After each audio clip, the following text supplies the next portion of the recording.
వచనం అందరూ కలిసి యెషయా గ్రంథం 13వ అధ్యాయం 6వ వచనాన్ని అందరూ కలిసి చదువుతాం. క్షమించాలి, 6వ వచనం 13వ వచనం అందరూ కలిసి.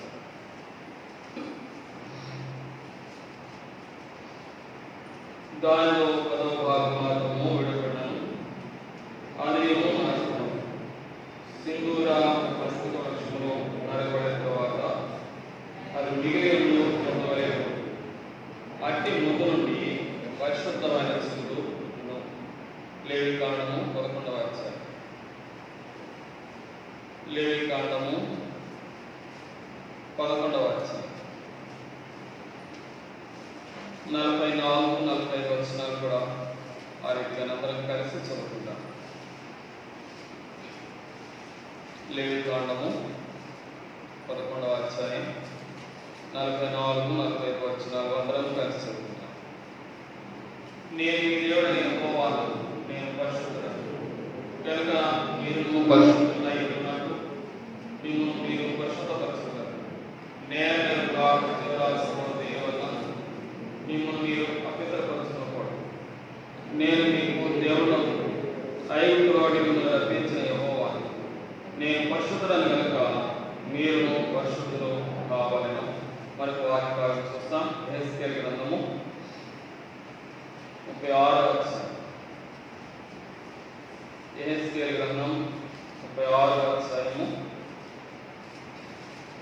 29వ వచనం కూడా అందరం కలిసి చదువుకోవడానికి శ్రద్ధ చూపిస్తాం. యెహెజ్కేలు గ్రంథం 36వ అధ్యాయం 29వ వచనం కలిసి చదువుకుందాం. మీ సకలమైన అపవిత్రతను పోగొట్టి నేను మిమ్మల్ని రక్షించును అంటాడు. ప్రార్థన చేస్తాను.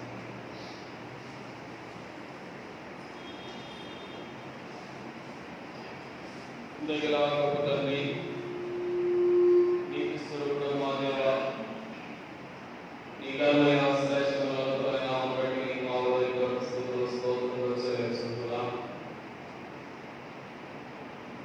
కాలమంతా నీ నామమును బట్టి మమ్మల్ని కాపాడుతూ వచ్చారు. తిరిగి మరొక మాసంలో అందించిన ప్రవేశ స్తోత్రం. మొదటి ఆనందంగా మీ ఆవరణలో ప్రవేశించినట్లుగా మాకు స్తోత్రం. గత 8 మాసంలో అనేకమైనటువంటి కఠినమైన పరిస్థితులు కూడా మా జీవితాలను నడిపిస్తూ వచ్చారు. నాయన ప్రాణాలు పట్ట అనుభవాలకి, అగ్ని వంటి అనుభవాలకి, జలంలో బయట నడుస్తున్నప్పటికీ, నాశనకరమైనటువంటి అనుభవాలు నడుస్తూ ఉన్నప్పటికీ ప్రభావం కూడి కాబట్టి మమ్మల్ని విడగా ప్రకటించుకుంటూ సజీవుగాని సజీవుగా పెట్టుకొచ్చిన ప్రేమ స్తోత్రం చెల్లిస్తున్నాను. తిరిగి మరొకరే పరిశుద్ధమైన పాద సన్నిధిలో దేవాన్ని ఘనమైన నామమును స్తుతించి ఆరాధన చేసినట్లుగా దేవాలయటువంటి తోడని స్తోత్రం. ఈ సమయం వరకై ప్రభావ స్థలం నుండి చేరవచ్చిన భక్తుల కొరకు వందనాలు. ప్రతి వారిని సేవకు పోషకులకు ప్రార్థిస్తున్నాను. ఎవరైనా మమ్మల్ని చేరవచ్చిన దయచేసి వారిని కూడా సమకూర్చుకున్నాను. ప్రభావ మమ్మల్ని చేయడం వచ్చాను. ఆరోగ్యకరమైన భావం ప్రజలకు వచ్చాను. ప్రభావ పరిశుద్ధమైన నామమును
దేవుడు మనకు అనుగ్రహించినటువంటి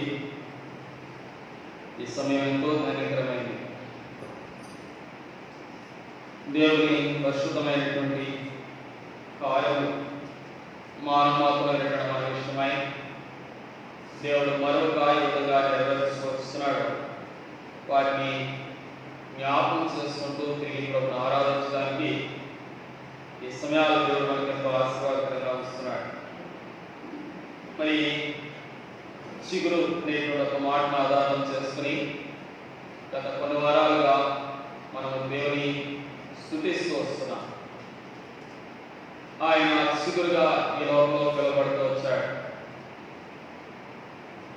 ప్రకటన గ్రంథం 27:16 మనం చెబుతున్నట్లుగా ఆయన దావీదు సంతానముగా వేరు చిగురుగా దేవుని తత్వాన్ని బయలుపరుచుకుంటూ వచ్చినాడు.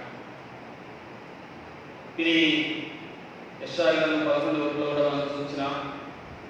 ఆయన మొద్దు నుండి మరి చిగురుగా జీవానికి సాదృశ్యమైనటువంటి చిగురుగా ఆయన జ్ఞాపకం చేసుకున్నాం. గత వారంలో కూడా ఆయన నీతి చిగురుగా మేము ముందు జ్ఞాపకం చేసుకుంటూ వచ్చాం. ఇది మనం జ్ఞాపకం చేసుకుంటున్నాం. మరి యెషయా గ్రంథం 6:13 మనం చదువుకుంటే ఇక్కడ రాస్తున్నాడు, తరువాత అది మిగిలి మొద్దువలే ఉండును, అట్టి మొద్దు నుండి పరిశుద్ధమైన చిగురు పుట్టును అని ప్రవక్త జ్ఞాపకం చేస్తున్నాడు. పరిశుద్ధమైనటువంటి చిగురుగా మన ప్రభువైన యేసుక్రీస్తు వారి జ్ఞాపకం చేయబడుతున్నాడు. పరిశుద్ధత అనేటువంటి ఉన్నతమైనటువంటి సుగుణం దైవత్వానికి సంబంధమైంది. అది నిజ దైవత్వం కలిగినటువంటి వారికి మాత్రమే వాస్తవమైంది అనేది మనం ఎరగవలసి ఉంటుంది. కానీ మనం నమ్మిన దేవుడు పరిశుద్ధుడు. ఆయన అపవిత్రతను ఎంత మాత్రము అంగీకరించలేనటువంటి వాడు. ఆయన వర్తమాన భూత భవిష్యత్ కాలంలో కూడా పరిశుద్ధులుగా స్థితింపబడుతున్నటువంటి వాడుగా మనం చూస్తాం. ప్రకటన యెషయా గ్రంథం 6వ అధ్యాయంలోని ప్రవక్త యెషయా దర్శనంలో చూస్తున్నాడు. పరలోకంలో ఉండేటువంటి దేవుని దూతలు ఆయన స్తుతిస్తున్నాయి. సర్వాధికారియు దేవుడు ప్రభు లేక సైనికులకు యెహోవా పరిశుద్ధుడు పరిశుద్ధుడు పరిశుద్ధుడు అని చెబుతూ 3వ వచనంలో దేవుని యొక్క పరిశుద్ధతను కొనియాడటం మనం గమనిస్తూ ఉన్నాం. కానీ దేవుడు పరిశుద్ధుడు. ఆయనలో మరి గమనాత్మకంగా కలిగేటువంటి ఏ ఛాయ అయినా మరి ఏ విధమైనటువంటి అపవిత్రతను లేనటువంటి వాడుగా ఆయన గురించి దేవునికి వాక్యం జ్ఞాపకం చేస్తుంది. కానీ దేవుడు పరిశుద్ధుడు. అంత మాత్రమే కాదు, పరమగీతంలో రాస్తూ భక్తుడైనటువంటి సొలొమోను రాస్తున్నాడు. ఆయన వర్ణాన్ని గురించి రాశాడు. లేక ఆయన రంగు ఎలాంటిది అంటే పరిశుద్ధత అనే రంగును చూపించాడు. ధవళ వర్ణుడు అని వర్ణించినాడు. తెల్లని వాడు అంటే ఏ విధమైనటువంటి కళంకం లేనటువంటి వాడుగా మరి ఆయన గురించి బైబిల్ జ్ఞాపకం చేస్తుంది. ఆయన పరిశుద్ధుడు కనుక ఆయన చేత సృష్టించబడేటువంటి మానవమాత్రైనటువంటి మనం కూడా పరిశుద్ధులుగా ఉండాలని దేవుడు కోరుకుంటున్నాడు.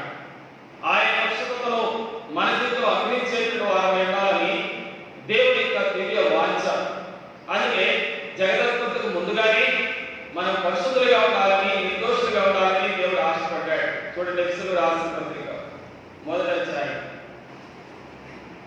ఎఫెసీయులకు రాసిన పత్రిక 1వ అధ్యాయం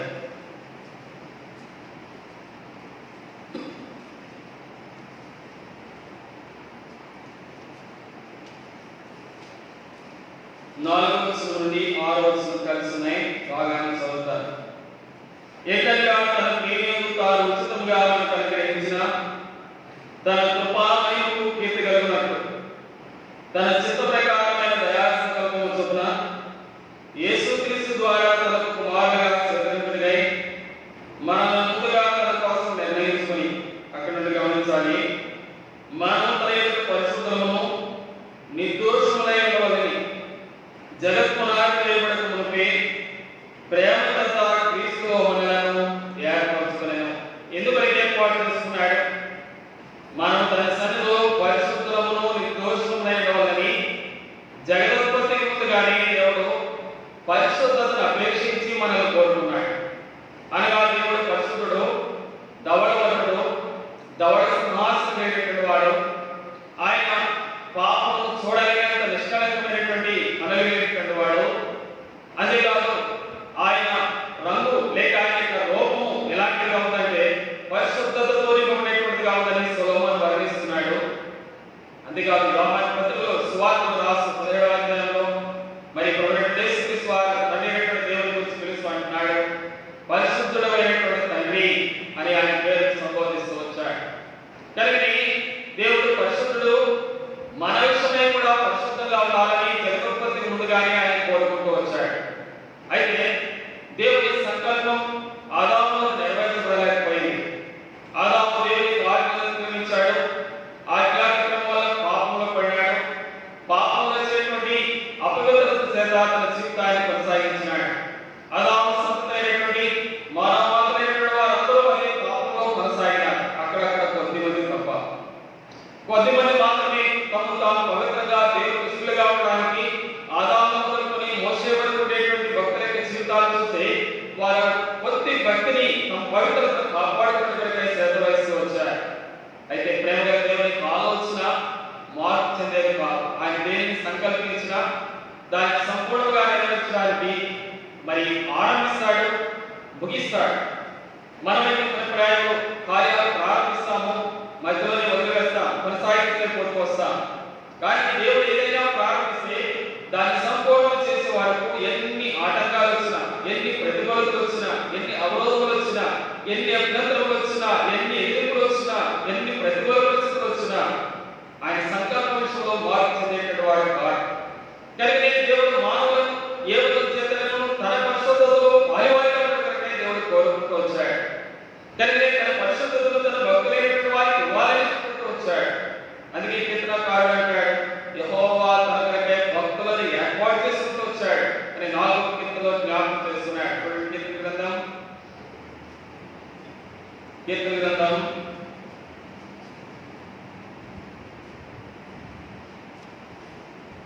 4వ అధ్యాయం 3వ వచనం. యెహోవా తన భక్తులను తనకు ఏర్పరచుకుంటున్నాడని తెలుసుకుని.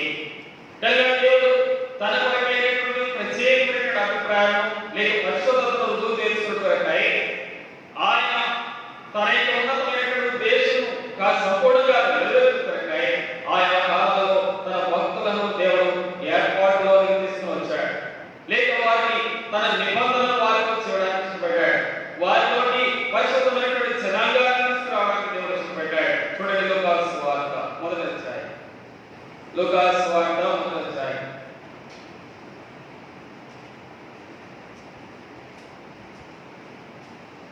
74-75 వచనాలు లేక 68 నుండి కలిసి ఉంది 75 వరకు మీకు చదివి మీ గ్రంథంలో తీసుకురావడానికి ప్రయత్నిస్తాను. 68వ వచనం నుండి, ప్రభువైన ఇశ్రాయేలు దేవుడు స్తుతింపబడును గాక, ఆయన తన ప్రజలకు దర్శనమిచ్చి వారి విమోచన కలుగజేశాడు. తన సేవకుడైన దావీదు వంశం కొరకు ఆయన వంశమునందు మన కొరకు రక్షణ స్తోమమును అనగా మన శత్రువుల చేతిలో మన ద్వేషించి వారి చేతిలో తప్పించి రక్షించాడు. ఎక్కడ నుండి మీరు గమనించాలి. దీని గురించి ఆయన ఆది నుండి తన పరిశుద్ధ ప్రవక్తల నోట పలికించాడు. ఆయన మన పితరులను కరుణించుటకు తన పరిశుద్ధ నిబంధన అనగా మన తండ్రి అయిన అబ్రహాముతో తాను చేసిన ప్రమాణమును జ్ఞాపకం చేసుకునేను. దేనికోసం జ్ఞాపకం చేసుకున్నాడు చూడండి. తర్వాత భాగం, మన శత్రువుల చేతుల్లో విడిపడి మన జీవిత కాలం అంతా ఏర్పడినమై అన్న తర్వాత భాగం, ఆయన సన్నిధిని పరిశుద్ధముగాను నీతిగాను ఆయన సన్నిధి. ఎందుకంటే దేవుడు అబ్రహాముతో నిబంధన చేసినాడు. దేవుడు అబ్రహాముతో నిబంధన చేసినాడు అంటున్నాడు. తన పరిశుద్ధమైన నిబంధనను తండ్రి అయిన అబ్రహాముతో దేవుడు చేస్తూ వచ్చాడు. దేనికోసం? మనం ఆయన పరిశుద్ధముగాను నీతిగాను ఆయన సేవించడం కొరకై, లేక ఆయన సేవించేటువంటి ప్రజలుగా ఉండడం కొరకై, పరిశుద్ధమైనటువంటి జీవితం మనకి ఇచ్చడం కొరకై అబ్రహాము అనేటువంటి భక్తుడిని దేవుడు ఏర్పాటులో తీసుకుంటూ వచ్చాడు. తన సంతానమైనటువంటి ఇశ్రాయేలు తన పరిశుద్ధతను కాపాడుకోవడానికి దేవుడు ఇష్టపడుతూ వచ్చాడు. కనుకనే లేవికాండం అనే ఒక ప్రత్యేక గ్రంథము బైబిల్లో మనకు రాయబడుతూ వచ్చింది. దానికి మరొక పేరు ఏంటంటే లేవికాండం అనే పేరుకి మరొక పేరు పెట్టుకోవాల్సి వస్తే అది పరిశుద్ధ నియమములతో ఇవ్వబడినటువంటి గ్రంథం చెప్పవచ్చు. ఇశ్రాయేలుకు దేవుడు ఇచ్చినటువంటి గ్రంథములలో ఒక క్రమశిక్షణతో కూడినటువంటి ఒక పరిశుద్ధతో కూడినటువంటి నియమములతో కూడినటువంటి విషయాలు ఆ గ్రంథంలో ఎంతో తేటగా వాడడం మనం చూస్తాం. కానీ దేవుడు ఇశ్రాయేలును ఏర్పాటు చేస్తున్నాడు. అబ్రహాము సంతతిైనటువంటి ఇశ్రాయేలులను దేవుడు కోరుకుంటూ వచ్చినాడు. వారు తన సన్నిధిలో పరిశుద్ధులుగా ఉండాలని, వారి పవిత్రులుగా ఉండాలని, ప్రత్యేకమైనటువంటి వారిగా ఉండాలని దేవుడు కోరాడు. ఐగుప్తు అనేటువంటి దేశం నుండి విడుదల చేసినాడు. తిరిగి కనాను అనేటువంటి దేశంలో ప్రవేశపెట్టుకోన్నాడు. ఐగుప్తు దేశంలో చూస్తే అన్యాచారాలు ఉన్నాయి. కనాను దేశంలో చూస్తే అప్పటికి 7 జనాంగాల వారు కాపులు ఉంటున్నారు. వారి గురించి నెహెమ్యా 9వ అధ్యాయంలో మనం చదువుతూ వస్తాం. ఎజ్రా 9వ అధ్యాయంలో చదువుతూ వస్తాం. కనుక వాళ్ళు అన్యాచారాలను ఆచరిస్తూ వచ్చినటువంటి వారు, విగ్రహాల సంబంధమైనటువంటి నియమాలను అనుసరిస్తూ వచ్చినటువంటి వారు, చెడు ప్రవర్తనైనటువంటి వారిగా వారు జీవిస్తూ వచ్చారు. కనుకనే దేవుడు వారు ఐగుప్తు నుండి విడుదల పొందిన తర్వాత కనాను దేశంలో వారు ఇంకా ప్రవేశించిన పొలమే వారికి సినాయి అనేటువంటి కొండ దగ్గర కొన్ని ప్రత్యేకమైనటువంటి నియమాలు వారికి నేర్పిస్తూ వచ్చాడు. అదే లేవికాండంలో మనం రాయబడ్డ విషయాలు. ఇంకా కొన్ని విషయాలు నిర్మాకాండంలో కూడా చేర్చబడ్డాయి. ఎక్కువగా లేవికాండంలో మనం చేర్చబడ్డ మనం చూస్తాం. కానీ ఈ నియమము దేవుడు ఎందుకు పరిశుద్ధత కొరకే, తన ప్రజలను తిరిగి పరిశుద్ధత పరచబడుతూ కొరకే, పరిశుద్ధులుగా ఉండడం కొరకే మరి దేవుడు చెప్పబడుతూ వచ్చాడు. ఇంచుమించుగా నేను ఏదో లెక్క చెప్తున్నాను అనుకోవద్దు, 1000 పర్యాయాల కంటే ఎక్కువ పర్యాయాలు దేవుడు పరిశుద్ధత గురించి మాట్లాడాడు. పాత నిబంధనలో 1000 పర్యాయాల కంటే ఎక్కువ పర్యాయాలు పరిశుద్ధత గురించి మాట్లాడాడు. పాత నిబంధనలో కృత నిబంధన పక్కన పెట్టాడు. అయితే దేవుడికి ఎంత ఆశ ఉందంటే తన ప్రజలు పరిశుద్ధంగా ఉండాలి, పరిశుద్ధంగా ఉండాలి, పరిశుద్ధంగా ఉండాలి. ఇదే కారణం ఏంటంటే అనాది కాలం సంకల్పం ఉంటుంది. పత్రిక 3వ అధ్యాయం 4 ఆలోచనలు మనం చదువుకున్నాం. అంతేకాదు ఏర్పరచబడినటువంటి జనాలైనటువంటి ఇశ్రాయేలు ప్రజలున్నారు. వారితో అబ్రహాము అనేటువంటి తన పితరుడైనటువంటి అబ్రహాముతో దేవుడు వాగ్దానం చేశాడు, నీ గర్భములో ఉండేటువంటి జనాంగాన్ని పరిశుద్ధ జనాంగంగా చేస్తున్నట్టు కనుక నిబంధన చేస్తున్నాను, వారు పరిశుద్ధంగా నీతిగా నుండి నన్ను సేవిస్తారు అని దేవుడు వాగ్దానం. దాన్ని నెరవేర్చడంలో దేవుడు ఎంత పట్టింపు కలిగి ఉన్నాడు మనం గమనిస్తుంటే వారిని దేవుని సన్నిధిలో పరిశుద్ధులుగా వాళ్ళని ప్రవేశపెట్టాడు. అందుకని కొన్ని విధములైనటువంటి నియమాలు వారికి పడ్డాయి. వీళ్ళ వాటన్నిటిని గురించి లేవికాండంలో మనం చెప్పుకోలేము. కానీ వారి యొక్క మూలాంశాలు మాత్రం 1-2 జ్ఞాపకం చేస్తాను. వారు స్రావంతో ఉండేటువంటి అపవిత్రత కనుక వారు కలిగి ఉంటే కొన్ని దినాలు పవిత్రంగా ఉన్నట్టు కొరకై వెలపడి వారు నివసించవలసి ఉంటుంది. అదొక పవిత్రతకు ఉండేటువంటి ఒక మూలాంశం. రెండవది కుష్టు వ్యాధి లేనటువంటి వాడై రోగిగా ఉంటే కనుక అతడు పాలకు వెళ్ళవలసి ఉంటుంది. మూడవదిగా అతడు పాలకు మరి ఎవరైనా మృత కళలు జంతువుదైనా మృగముదైనా మానవులదైనా ఏదైనా మృగమును ముట్టడం ద్వారా వచ్చినటువంటి అపవిత్రతను బట్టి కొన్ని దినాలు అతడు కడగా ఉండవలసి ఉంటుంది. అంతేకాదు కొన్ని విధమైనటువంటి న్యాయములు అనగా ఎదుటి వారి మరి అన్యాయాన్ని తీర్చకూడదని, లేకపోతే ఎదుటి వారికి హానికరమైనటువంటి ఏ కార్యం చేయకూడదని ఆ భాగాలను జ్ఞాపకం చేస్తాయి. అంతేకాదు వాళ్ళు క్రమబద్ధమైనటువంటి ఒక నియమంలో వారి పాపం చేసినప్పటికీ దాన్ని పరిహారం చేసుకున్న కొరకై లేవికాండం 3వ అధ్యాయం వరకు కూడా 5 రకమైనటువంటి బలులు వారు అర్పించిన కొరకై దేవుడు ఏర్పాటు చేస్తూ వచ్చాడు. ఇవన్నీ జ్ఞాపకం చేస్తున్నారు అంటే ఇశ్రాయేలుకు దేవుడు పరిశుద్ధత కొరకై ఇచ్చినటువంటి నియమాలు దానిలో రాయబడుతూ వచ్చాయి కనుక వీటిని జ్ఞాపకం చేయవలసి వస్తుంది. అయితే వాటన్నిటిని అనుసరించడంలో వారి సంపూర్ణులు కాలేకపోయారు. దేవుడి కోరినటువంటి పరిశుద్ధత వాక్యంలో అనుభవించలేకపోతూ వచ్చారు. దేవుడి కోరినటువంటి పరిశుద్ధమైనటువంటి జీవితాన్ని వారు కొనసాగించలేకపోతూ వచ్చారు. దేవుడు ఎట్టి పరిశుద్ధతను వారికి ఆశ అపేక్షించినాడు, అయితే పరిశుద్ధత వాక్యంలో నిలబెట్టలేకపోతూ వచ్చారు. యాజకులను ఇచ్చాడు, ప్రవక్తలు ఇచ్చాడు, నాజీరులు ఇచ్చాడు, నిబంధన గ్రంథాలు ఇచ్చాడు. కానీ వారి ప్రవర్తనను మార్చుకోలేదు. తిరిగి దేవునికి విరుద్ధముగా ఉన్నటువంటి అన్య జాతులతో వారు కలిసిపోతూ వచ్చారు. చూడండి ఎజ్రా గ్రంథం 9:11 ఎజ్రా గ్రంథం 9వ అధ్యాయం 11వ వచనం ఒక్క అంశం చదువుదాం, మనకు సారాంశం కోసమే. ముందుగా 2వ వచనం మొదటి 2 వచనాలు చదివి 11వ వచనానికి వెళ్దాం. ఎజ్రా గ్రంథం 9వ అధ్యాయం మొదటి 2 వచనాలు. ఈ సంగతులు సమాప్తమైన తర్వాత ప్రజలు నా ఎదురుకు వచ్చి ఇశ్రాయేలును, యాజకులను, లేవీయులను, కనానీయులను, హిత్తీయులు, పెరిజ్జీయులు, యెబూసీయులు, అమ్మోనీయులు, మోయాబీయులు, ఐగుప్తీయులు, అమోరీయుల దేశపు జనులలో నుండి తమను తాము వేరుపరుచుకొనక వారు నాకు అసహ్యమైన కార్యములను తామే చేసి వారి కుమార్తెలను పెళ్లి చేసుకొనచ్చు, తమ కుమారులను తీసుకొనచ్చు, పరిశుద్ధ సంతతిగా ఉండవలసిన తాము ఆ దేశపు జనులతో కలుసుకున్న వారైంది. గమనించండి, ఇక్కడ లేఖనాలన్నీ మనం చదవాలంటే చాలా పెద్ద పాఠ్యాంశం తీసుకోవాలి కనుక వీటన్నిటికీ అవసరమైన కొన్ని మాటలు ముందు తీసుకుని చూపిస్తున్నారు. అన్ని జనులతో కలిసిపోయారు, అటు ఐగుప్తులతో కలిసిపోయారు, కనానీయులతో కలిసిపోయారు, అటు అమోరీయులతో కలిసిపోయారు, అటు పెరిజ్జీయులతో కలిసిపోయారు, అటు యెబూసీయులతో కలిసిపోయారు, అన్ని జాతులతో కలిసిపోతూ వచ్చారు. అపవిత్రతలైపోతూ వచ్చారు. పవిత్ర సంతతి వారు, అబ్రహాము సంతతి వారు పవిత్ర సంతతి వారు. అబ్రహాము సంతతి వారికి దేవుడు నిబంధనలు ఇచ్చాడు. అబ్రహాము సంతతి వారికి దేవుడు కొన్ని ఆజ్ఞలు ఇచ్చాడు. అబ్రహాము సంతతి వారికి కొన్ని పండుగలు ఇచ్చాడు. అబ్రహాము సంతతి వారికి కొన్ని దైవ నియమములు దేవుడు ప్రకటించాడు. వారు పరిశుద్ధంగా ఎలా ఉండగలరో కొద్దిమంది పాటించిన అది పరిపూర్ణమైనటువంటి పరిశుద్ధతను వారు తయారవచ్చు. తిరిగి 11వ వచనం కూడా చూడండి. అదే అధ్యాయంలో వారు మీరు స్వతంత్రించుకుని దేశంలో దాని నివాసుల అపవిత్రత చేతను వారు చేయు అసహ్యమైన వాటి చేతను అపవిత్రమైన వారు ధరించిన అసహ్యమైన వాటి చేత ఆ దేశము నలుదిక్కులా నిండినగా అపవిత్రత కోరికబడిపోయి, విగ్రహారాధనతో నింపబడిపోయి, దురాచారాలతో నింపబడిపోయి, చెడు అనుభవాలతో దేశం నింపబడుతూ వచ్చింది. దేవుడు కోరుకున్న జనాంగం ఏమైంది? ఇప్పుడు పవిత్ర జనాంగం అనుకున్నాడు దేవుడు. పవిత్ర జనాంగంగా వారిని అపవిత్రమైన జనాంగంగా మారిపోయారు. వారికి స్థితిగతులు చూసినప్పుడు దేవుడి విరుద్ధమైనటువంటి నడవడితో అనేక రీతులుగా వారు కొనసాగిపోతూ వచ్చారు. అయితే నేను మొదటి జ్ఞాపకం చేస్తున్నాను కదా, దేవుడికి సంకల్పించిన దాన్ని నెరవేర్చడానికి ఆయన కార్యములను మానుకునేవాడు కాదు. ఆయన సంకల్పం మానుకునేటువంటి వాడు కాదు. మానవ జాతిని తిరిగి పరిశుద్ధంగా నిలబెట్టుకోవడమే దేవుడి సంకల్పం. ప్రతి జాతులలోని, ప్రతి జనాంగంలోని, ప్రతి వంశంలోని అని రాస్తాడు.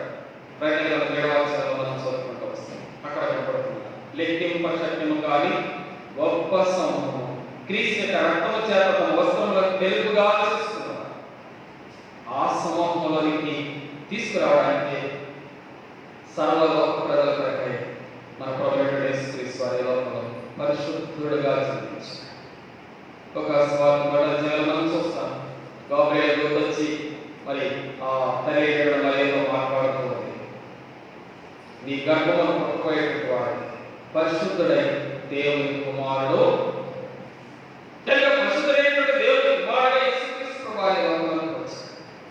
ఆయన లోకంలోకి వచ్చిన ద్వారా అపవిత్రపరచబడినటువంటి సర్వలోక మానవులపై ఒక శుభప్రదమైన నిరీక్షణ ద్వారా నిలబడ్డాడు. అపవిత్రత పొందినటువంటి నీనా ప్రజలకు కూడా ఇశ్రాయేలు ప్రజలకు పరిగణించాడు దేవుడు. దాన్ని వినియోగపరచలేకపోయాడు. పరిశుభ్రత విషయమైనటువంటి దేవుడి ప్రణాళిక సర్వలోకమైన పట్టణం దేవుడు కలిగి ఉన్నాడు. కానీ ఆదాము నుండి అనేక కార్యాలను పొందుకోలేకపోతూ వచ్చాడు. అందుకే ప్రవక్త యెషయా రాస్తున్నాడు 13వ వచనం 6:13 మనం చదువుతూ వచ్చినాం. మొద్దు నుండి పరిశుద్ధమైన 2 చోట్ల వాడబడతారు. మొద్దు నుండి అనే పదము 2 చోట్ల వాడబడింది. ఒక దాని కోసం యెషయా గ్రంథం 11:1లో మనం చూస్తే మొద్దు నుండి చిగురు వస్తుంది అన్నాడు. యెషయా మొద్దు నుండి చిగురు వస్తుంది అన్నాడు. ఇక్కడ రాస్తున్నాడు మొద్దు నుండి చిగురు, పరిశుద్ధమైన చిగురు వస్తుంది. అనగా పరిశుద్ధత దేవుడు ఎంత సమృద్ధిగా ఉండాలని దేవుడు కోరుతున్నాడో, కానీ మానవుడు అంత మొద్దు మారిస్తున్నాడు. పరిశుద్ధతను పోగొట్టుకుంటూనే వచ్చాడు. ఆల్రెడీ అపవిత్రత వైపు మనుషునికి కొనసాగించుకోవాలని ఇష్టపడ్డాడు. మరి అలాంటి మానవుడు దేవుడిని ఎలా కలుసుకోగలడు? అలాంటి మానవుడు దేవుడిని ఎలా దర్శించగలడు? అలాంటి మానవుడు పరిశుద్ధుడైనటువంటి దేవుడిని ఎలా ఆరాధించగలడు? కీర్తనకర్త రాశాడు 15వ అధ్యాయంలో దావీదు అంటాడు కదా, యెహోవా నీ గుడారములో నివసింపదగిన వాడు, నీ పరిశుద్ధ పర్వతం మీద నిలవదగిన వాడు. పరిశుద్ధత అనేదానికి మరి 3 ప్రాముఖ్యమైన అర్థాలు మనం గమనించవచ్చు. ఒకటి ఏంటంటే ప్రత్యేకంగా ఉంటుందా, అంటే అపవిత్రమైన దాన్ని ముట్టకూడని ప్రభువు చెప్తారు. అనగా ప్రత్యేకమైనటువంటి జీవితం. అంతేకాదు అపోస్తల కార్యం 2వ అధ్యాయంలో కూడా అపోస్తలుడు పేరు చెప్తున్నాడు, మూర్ఖులవి కరువు వారికి వేరే ప్రత్యేకముగా ఉంది.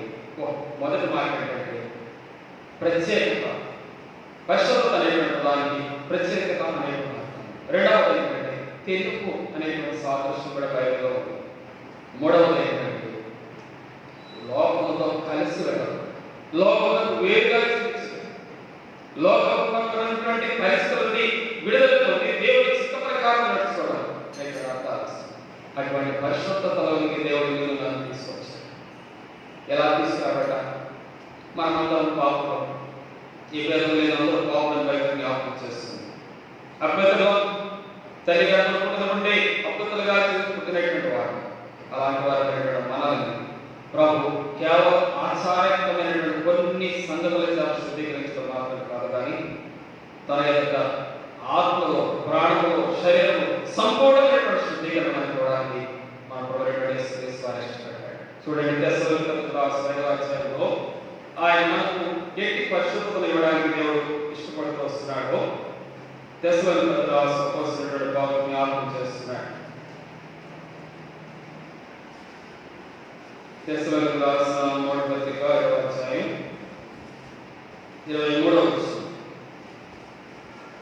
5:23 సమాధానకర్తకు దేవుడే మిమ్మల్ని సంపూర్ణంగా పరిశుద్ధపరచునుగాక, మీ ఆత్మయు, మీ జీవము, మీ శరీరము మన ప్రభువైన యేసుక్రీస్తు రాకడయందు నిందారహితముగా సంపూర్ణముగా ఉన్నట్టు కాపాడబడునుగాక. ఇశ్రాయేలు ప్రజలకైతే పరిశుద్ధత విషయమై కేవలం శరీర సంబంధమైనటువంటి పరిశుద్ధత మాత్రమే వారికి ఇవ్వబడింది. వారు దాన్ని ఆచరించారు, కొంత ఆచారంగా దాన్ని వ్యవహరించారు. కానీ ఈ కడపటి కాలంలో ఉన్నటువంటి నీకు నాకైతే ఆ దేవ కుమారుడు, పరమ కుమారుడైనటువంటి యేసుక్రీస్తు ద్వారా మన ఆత్మలో శుద్ధి, మన శరీరంలో శుద్ధి, మన ప్రాణంలో శుద్ధి, లేక మన జీవంలో శుద్ధీకరణ కలిగించబడడానికి దేవుడు ఇష్టపడ్డాడు. అందుకే మన తన పరిశుద్ధమైనటువంటి సన్నిధిలోకి వచ్చినట్లుగా ఆయన మన చేసిన కార్యాలు ఎంత బాగుంది. ఆయన చేసినటువంటి త్యాగం, తన రక్తాన్ని అర్పించవలసి మనం పరిశుద్ధులు చేయకూడదట్టుగా ఆయన పరిశుద్ధమైన రక్తాన్ని మనం ప్రకటించవలసి వస్తుంది. చూడండి, ఏప్రిల్ రాసిన పత్రిక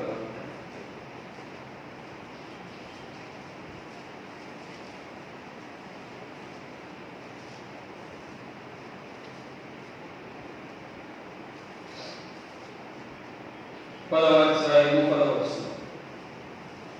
ఎబ్రీ 10:10 యేసు యొక్క రక్తం ఒక్కసారి అర్పింపబడడం చేత ఆ చిత్తమును బట్టి మనము పరిశుద్ధపరచబడి ఉన్నాము. 14వ వచనం కూడా ఆ ఒక్క అర్పణ చేత ఈయన పరిశుద్ధపరచబడి వారిని సదాకాలము సంపూర్ణులుగా క్రీస్తు యొక్క రక్తం మన పరిశుద్ధులు కావాలంటే కేవలం మాటలు జరిగిపోయేటట్టు సరే కాలేదు. లేకపోతే పరిశుద్ధులు కావాలని అతనికి పాపమును ప్రాయశ్చిత్తం చేయవలసి ఉంది. అందువల్ల ఆ పరమ కుమారుడైన యేసుక్రీస్తు వారు నీ కొరకై, నా కొరకై ఆయన తన పరిశుద్ధమైనటువంటి పావన రక్తాన్ని భూలోకంలో చిందించిన ఆయన యొక్క అర్పణ చేత మనమందరూ పరిశుద్ధపరచబడి సదాకాలం అంటే నిత్యత్వము వరకు యుగయుగముల వరకు ఆయన సంఘంలో పరిశుద్ధులుగా ఉండడానికి దేవుడు ఒక గొప్ప భాగ్యం తన సంఘములకు దయచేశారు. ఇక్కడ వాళ్ళ కాలంలో అనుజనులు లేదు, స్వజనులు లేదు, దూరస్తులైనది లేదు, సమీపస్తులైనది లేదు, స్త్రీలైనది లేదు, పురుషులైనది లేదు, లేదు ఇశ్రాయేలైనది లేదు, గ్రీసు దేశస్తులైనది లేదు, హెలేనీయులైనది లేదు, భారతీయులైనది లేదు, లేదు పాకిస్తాన్ అందరికీ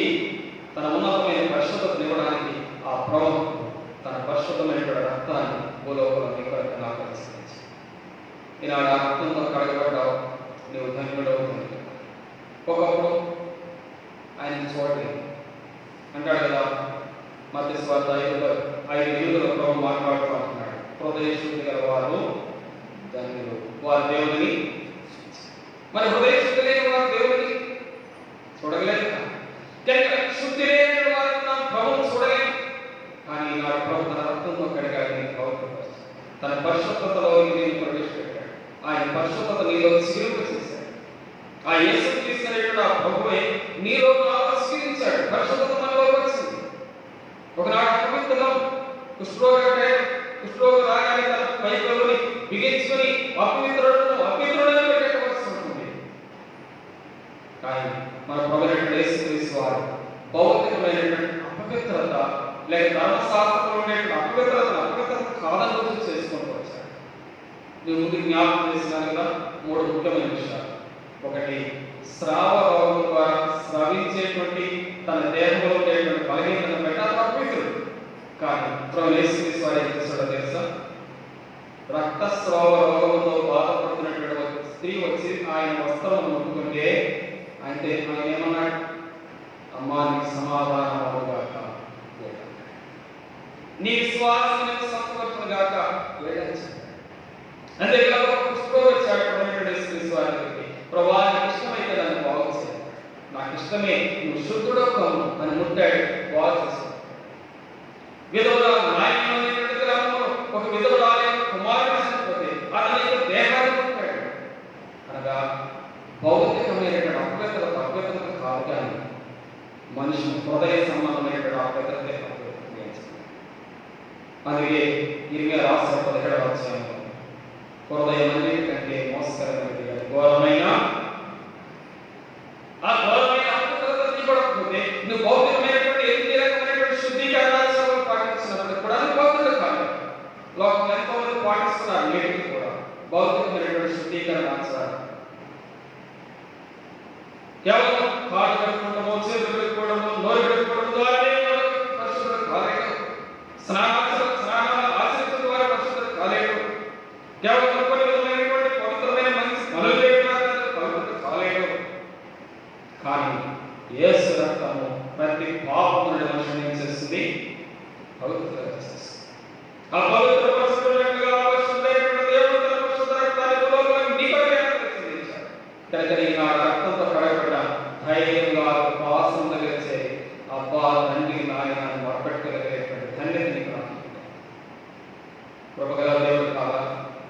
ఆ కృపగల దేవుడు చిగురించినాడు కనుక ఆ పరిశుద్ధమైనటువంటి దేవుడా పిలవగలరు. పరలోకమున తండ్రి అని పిలవగలరు. ఆ ప్రభుత్వంటువంటి ఆ స్థితి ఐక్యపరచబడవచ్చు. తిరిగి అంతేకాదు, మనం పరిశుద్ధపరచబడడానికి ఆయన ఆత్మల సైతం మన కొరకై దేవుడు ఇచ్చించాడు. చూడండి, దేవునికి వాక్యం చూస్తాను. యోహాను రాసిన తెస్సలోనికీయులకు రాసిన 2వ అధ్యాయం 13వ వచనం. తెస్సలోనికీయులకు రాసిన 2వ పత్రిక 2వ అధ్యాయం 13వ వచనం. ప్రభువులో ప్రేమపడిన సహోదరులారా, ఆత్మను పరిశుద్ధపరచవలెను, మీరు సత్యము నమ్మడవలెను, రక్షణ పొందుటకు దేవుడు ఆదరణ మిమ్మలను ఏర్పరచుకొనెను. కనుక దేవుని ఆత్మ చేత మనం పరిశుద్ధపరచబడుతున్నాం. ఆయన ఆత్మ మనల్ని శుద్ధి చేస్తుంది. ఆయన ఆత్మ మనల్ని ఎప్పటికప్పుడు హెచ్చరిస్తుంది. అందుకే ఆత్మలో కపటం లేని వాడు 32 దారులు రాస్తున్నాడు. యెహోవా చేత నిర్దోషిని ఎంచుకునే వాడు అన్నట్టు ఆత్మలో కపటం లేనివాడు నీ ఆత్మ కూడా శుద్ధీకరించు. ఆత్మలో ఏర్పడినటువంటి ప్రతికూలమైనటువంటి కల్మషం, ఆత్మ ఏర్పడినటువంటి ప్రతికూలమైనటువంటి కపటం నుండి మన హృదయాన్ని, మన ఆత్మ, ఆ పరమాత్మైనటువంటి ఆ పరిశుద్ధాత్మ ఎప్పటికప్పుడు మనం శుద్ధీకరిస్తుంది. ఆత్మ అగ్ని మనల్ని కాల్చుతుంది. ఆ అగ్ని మనల్ని కాల్చకపోతే మనం శుద్ధి కాదు. చూడండి, యెషయా గ్రంథం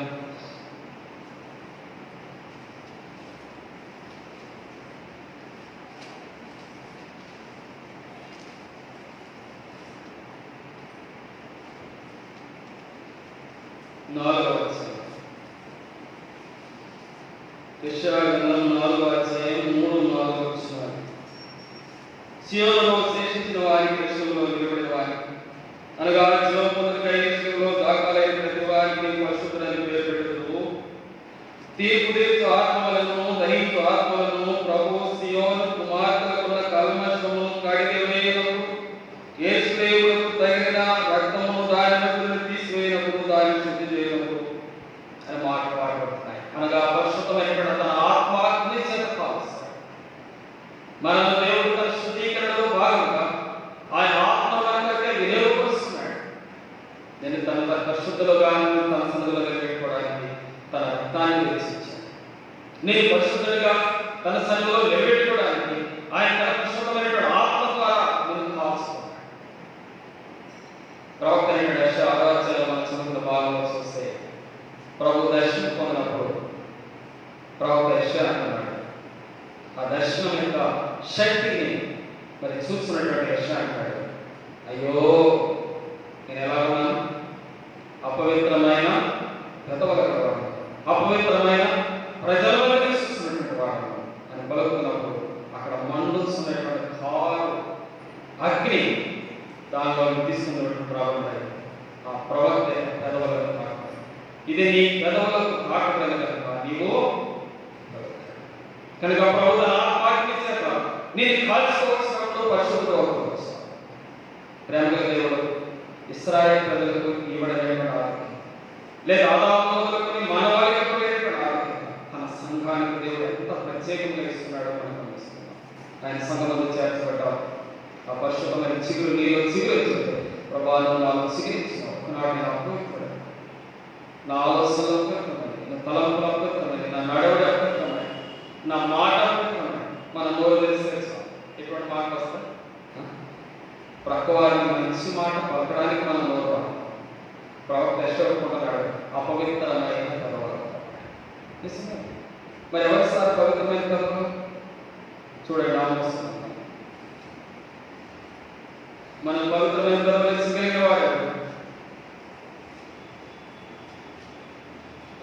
చెప్పని 774 పక్కన చూస్తాం. 774 అప్పుడు జరుగుతుంది, యెహోవా నామమును బట్టి ఏక మనసులై ఆయనను సేవించున్నట్లు నేను వారికి పవిత్రమైన, మన మీద చూస్తేనే అపవిత్రమైన దేవుడు ఇస్తాడంట పవిత్రమైన, పవిత్రమైనటువంటి జీవితం, పవిత్రమైన బ్రతుకు, పవిత్రమైన ఆలోచన, పవిత్రమైనటువంటి నడవడి.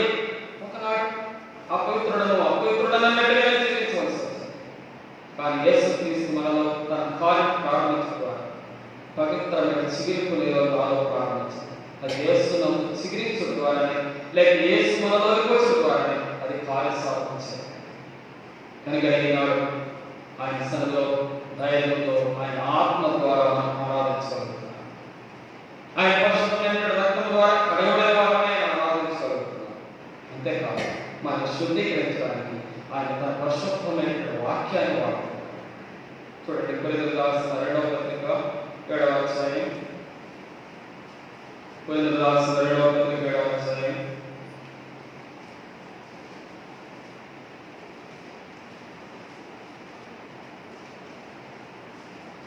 మొదటి వచనం. 2 కొరింథీయులు 7:1. ప్రియులారా, మనకి ఈ వాగ్దానం కనుక భయంతో పరిశుద్ధతను సంపూర్తి చేసుకోవచ్చు. శరీరమునకును ఆత్మకును కలిగిన సమస్త కల్మషము నుండి మనలను ఆయన వాక్యం ఇవ్వలేదు కనుక మన పరిశుద్ధపరచబడిగా దేవుడు తీసుకోవచ్చినటువంటి సంగతి. ఆయన రక్తం మనకు వెచ్చించినాడు, ఆయన పరిశుద్ధమైనటువంటి ఆత్మ మనకు వెచ్చించినాడు, ఆయన పరిశుద్ధమైనటువంటి వాక్యాన్ని మనకు వెచ్చించవచ్చు. ఆ వాక్యము చేత శరీరమును ఆత్మకు కలిగినటువంటి కల్మషం నుండి మనం పవిత్రపరచబడినటువంటి వారుగా చేయబడుతున్నాం. అంతేకాదు మరొకటి, కీర్తన గ్రంథం 11వ అధ్యాయం అది చదువుకుని 2 మాటలు జ్ఞాపకం చేసుకున్న ఆరాధనకు వెళ్దాం. కీర్తన గ్రంథం 11వ అధ్యాయం 9వ వచనం. 9 యెహోవా యందు భయము పవిత్రమైన, ఆయన గురించినటువంటి భయం మనలో పనిచేస్తుంది. దేవుడి భయభక్తులు కలిగినటువంటి జీవితం అయిపోయింది. ఈ 400 సంగతులు దేవుడి నీకై ఇచ్చి ఒకనాడు హృదయంలో శుద్ధి వాడు అపవిత్రుడు పాపులని కలిగినటువంటి నిన్ను ఒక సంఘంలో చేసి సంఘంలో అమర్చి మరి పరిశుద్ధులైనటువంటి ఆ భక్తుల యొక్క సమూహంలో నేను పాలువాడిగా చేశాను. పరిశుద్ధుల స్వాస్థ్యంలో పాల్గొన్నాయి. ఎంత ఆధిక్యత నీకు నాకు కారణం యేసుక్రీస్తు అనేటువంటి ఆ పరిశుద్ధమైన చిగురులో చిగురించుకున్నారు. యేసుక్రీస్తు లోకంలో నీ ప్రేమలో ఉపయోగించుకున్నారు. ఆయన పరిశుద్ధమైనటువంటి పని కృపలను ఈనాడు నీవు కూడా చెప్పగలుగుతున్నాను. ప్రభుకి పరిశుద్ధమైనటువంటి సంగతులు వచ్చి ఆ పరిశుద్ధమైనటువంటి దేవుడు కొనియాడే ఆధిక్యతలు ఎన్నెన్నో మన ఉన్నతమైనటువంటి పరిశుద్ధమైనటువంటి అనుభవాలు నీలో నాలో చేసుకుంటూ వస్తుంది. ఒకనాడు చూస్తే మన యొక్క ఆలోచనలు, మన తలంపులు, మన మాట, మన విరిగి, మన చూపు, మన నడవడి, మన ప్రవర్తన ఎన్ని విధాలు కానీ ప్రభు ఏం చేస్తున్నాడంటే ప్రతి సమయంలో ఆయన వాక్యం ద్వారా తిరిగి కడుగుతూనే వస్తుంది. పేతురుతో కూడా అంటాడు కదా, యోహాను సువార్త 10వ అధ్యాయంలో మనం గమనిస్తే యేసు ప్రభు వారి యొక్క చిన్న పాత్ర తీసుకున్నాడు, ఒక తువాలు కట్టుకున్నాడు, పై వస్త్రం తీసి పక్కన పెట్టాడు, శిష్యుల పాదములు కడగడానికి వరుస క్రమాన్ని కడుక్కుంటూ వస్తున్నాడు. పేదల దగ్గరికి వచ్చినప్పుడు అంటాడు, పేదలు అంటాడు, ప్రభావం నన్ను కడుగువా, ఎన్నటికీ నేను అంటాడు. ప్రభు మాట, నేను నిన్ను కడగలేదా నాతో నీకు ఆయన పరిశుద్ధత నీలోకి వస్తున్నట్టు ఆయన నేను ఎంతగా కడగడానికి చెప్పవచ్చు. ఆయనలో పాలువాడు కావాలి, నాతో నీకు పాలు లేదు అంటున్నాడు. ఎప్పుడైతే ఆయన కడగబడతాం ఆయనతో పాలువాల్సిన అవుతున్నాం. ఆయన సన్నిధిలో ఆయనతో పాటు పరిశుద్ధంగా కూర్చోగలుగుతున్నాం. పరిశుద్ధ జనాలుగా పడబడుతున్నాం. పరిశుద్ధమైనటువంటి రాజ్యంలో పడిపోతున్నాం. పరిశుద్ధ సింహాసనంలో కూర్చోబడిపోతున్నాం. పరిశుద్ధమైనటువంటి ఆ దేవుని పరిశుద్ధమైనటువంటి అనుభవాలు ఈ లోకంలో పరిశుద్ధత అనేటువంటి దానికి కొంత ఆచార్యమైనటువంటి లోపం అలంకారం చేయబడింది. కానీ పరలోకానికి వెళితే ప్రతి అనుకూలంలో పరిశుద్ధతే పరిశుద్ధతే పరిశుద్ధతే పరలోకం. అట్టి గొప్ప పరిశుద్ధతకి దేవుడు నిన్ను నన్ను ఆహ్వానించాడు. పిలిచాడు. పరమ సంబంధమైనటువంటి ఆ పిలుపు, పరిశుద్ధత కలిగినటువంటి పిలుపుని కొరకు దేవుడు ఇచ్చాడు. చూడండి, తెస్సలోనికీయులకు రాసిన మొదటి ఒక వచనం చూద్దాం. తెస్సలోనికీయులకు రాసిన మొదటి పత్రిక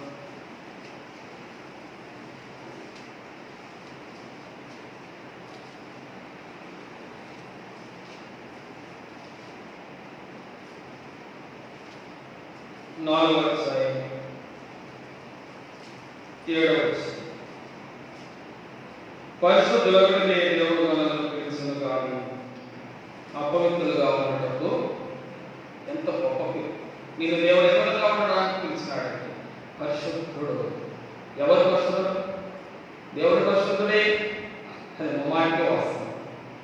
మానవ మాత్రమే మన పరిశుద్ధులుగా కాగా తన ప్రియ రక్తం చేత, తన పరిశుద్ధ రక్తం చేత, తన పరిశుద్ధమైన ఆత్మ చేత, తన పరిశుద్ధమైనటువంటి ఆ వాక్యం చేత, ఆయన ఇద్దరు భయభక్తులతో ఉన్నటువంటి జీవితం చేత నేను పరిశుద్ధపరిచాడు, పవిత్రపరిచాడు.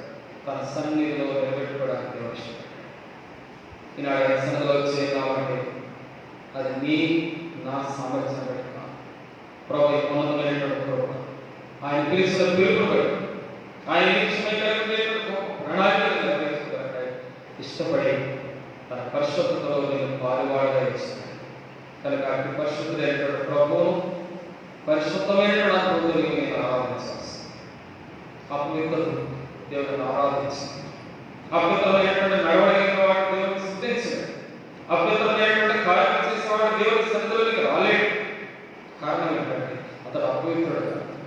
కనుక పరిశుద్ధుడైన దేవుడు పరిశుద్ధులుగా ఆయన సన్నిధిలో వచ్చి ఆయన ఘనమైన నామమును స్తుతించినప్పుడు ప్రభు తన ఆత్మ ద్వారా మనకు సంపూర్ణమైనటువంటి తన సిద్ధపాటు ఆయన కనపరచుకోవటాయి తన కృపలను చేసి ఘనమైన తన నామానికి మహిమ కలిగిస్తున్నాడు. ఒక పాట పాడుకుందాం. కూడా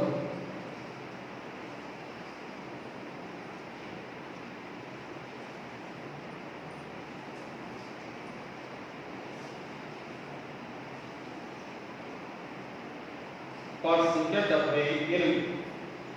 యేసు పరిశుద్ధ నామమునకు ఎప్పుడు అధిక స్తోత్రం.